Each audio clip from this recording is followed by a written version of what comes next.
পাশাপাশি বর্তমানে এই গণতান্ত্রিক সরকারে আমরা আশা করব বাংলাদেশের শিক্ষা ব্যবস্থাকে এবং শিক্ষকদেরকে বাংলাদেশের মানুষের জন্য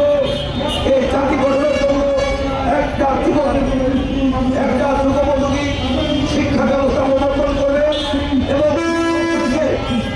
মাঠে দাঁড়াবে আলোচনার মাধ্যমে শিক্ষকের করবে। আপনারা জানেন বিগত ফাঁসিবাদের সময় এই জনগণের শিক্ষকরা মাঠে নামতে পারে নাই। কিছু আওয়ামী সমর্থিত শিক্ষকদেরকে একাধিকবার এগুলো দেওয়া হয়েছে, কিন্তু 91 থেকে 96 এবং 2001 থেকে 2006 সাল পর্যন্ত যে সকল প্রতিষ্ঠান স্বীকৃতি পেয়েছে, প্রতিষ্ঠিত হয়েছে, সেই সমস্ত শিক্ষা